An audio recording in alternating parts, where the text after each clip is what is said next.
Welcome to the Whiskey Vault. I'm Daniel. Daniel needs a moment. Yeah, this is Kaiyo. Kaiyo, say Kaiyo. Kaiyo whiskey. Japanese. Yeah. This is from Patrick Cohn, the Titan of whiskey. Patrick Cohn, you Titan of whiskey. Play the.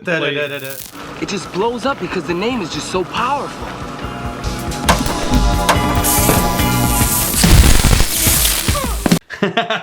Wait, I want to do that. That's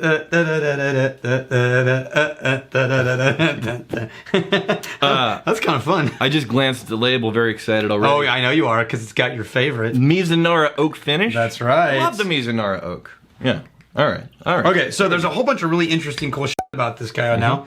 This is one of those distilleries that is sort of contracting sourced Japanese whiskey, but it is Japanese. Okay. So they're contracting with Japanese distilleries to source new make spirits, and then they're putting it into barrels of their choice, aging and blending. Okay. Right? Yeah. Really cool. Yeah, so they're being intentional and strategic about what they're getting and what they're doing with it. Yeah. Whoa, what you got some funk. This is all sherry, man. This is sherry cask, Oloroso. I'm getting like Pedro, and then finished in Mizunara. And socks. Yeah, that's weird. There's some socks in here. Like you just bought them from Costco. Yeah. But it's cloth. Whoa, and I'm not getting, so you said sherry, but I don't get a lot of sweetness from those fruits. No, well, remember, sherry, other than the Pedros, the lighter sherries have that musty funkiness to it. Right. So usually a sherry finish is going to present with the Oloroso sherry. Yeah, Oloroso's the lighter one, and it's a little more of the musty funk. The Amorosa sherry. Pedro is the Amorosa. The Pedro is the desserty, sweet one that tastes like what you think a sherry would taste like. Yeah, and then that's going to be like the really dark fruits. And this, though, it's not that. Do we know what kind of sherry? Oloroso and Pedro Menes both. No. And then finished in Mizunara. But this, I'm not getting... And then they put it on a boat. Oh, that's the boat. The boat. And let it age on boat travel like Jefferson Ocean. Okay, so first of all, I'm not getting the Pedro Jimenez or the Oloroso sherry dark fruitiness. And then what I understand to be Mizunara, I'm not getting the Mizunara oak quality. But this thing on a boat, maybe like the constant agitation on the boat. Because all the complexity and the sweet fig, but mixed with the tanniny funk. Okay, hold on. This may be one of the most different whiskeys from nose to palate I've ever had. Whole different ballgame. Yeah. Now I'm curious to go back and see if I can smell what I'm tasting. Nope. No. Wow, that is interesting, man. That is, okay. So the things that I was talking about missing on the nose, they show up on the palate. Right. Those dark fruits. And then I was looking for the sherry. Let me see if I can find... Yeah, but the nose is still funky, musty, tanniny weird. Yeah. Oh, but the palate is all of the sherry with none of the sugar. Yeah, it's drier than what you usually get from the Oloroso. Yeah, all the sherry not overly sugared. Yeah. Now, he said this is the master distiller, but he said this is his favorite. His hope is to drink this whiskey at his daughter's weddings. Oh, lovely. All right. It's pretty cool.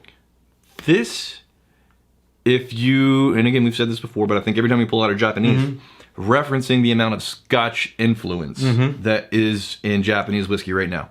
Right. Yeah. What Scotch would you think this is an apt comparison to? Man, I almost take it into like the Aberlours, but there's this musty dryness to it that is not in sherried Scotches. Do you think it's like almost like a dry Glendronach? Yeah, dry Glendronach. Right. Really dry. Glendronach is known for being the sherry guys. Sweet dark fruits, but if you just remove the sweet elements. Take all the dark fruits and take all this musty tanninness of a good sherry and then remove the sugars. It's getting progressively sweeter.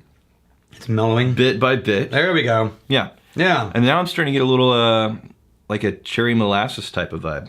Man, this is complex. It is. This is one of the most complex Japanese whiskeys I've tried. Yeah, I think they did a really nice job. 46% alcohol. Yeah.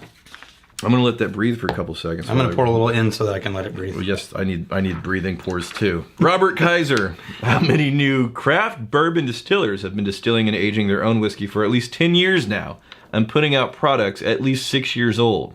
Yeah, you know what's cool about that is we're finally reaching the point where a ton of well-known Yeah. whiskey distilleries Yeah. are over a decade or just hit a decade recently. Yeah.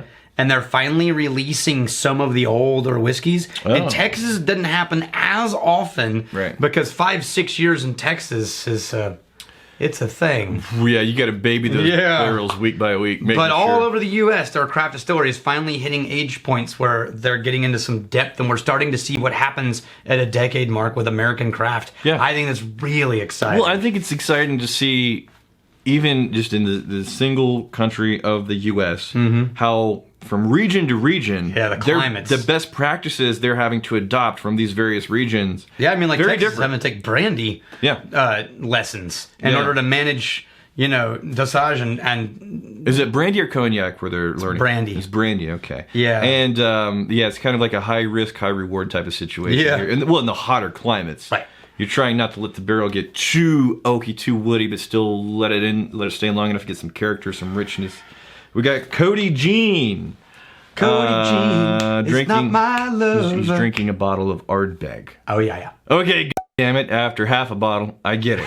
That's why I like, that guy's got staying power. Yeah. He's Half a it took bottle. me half a bottle of Ardbeg, Right. but I finally understand it. I had a fourth of a bottle last night.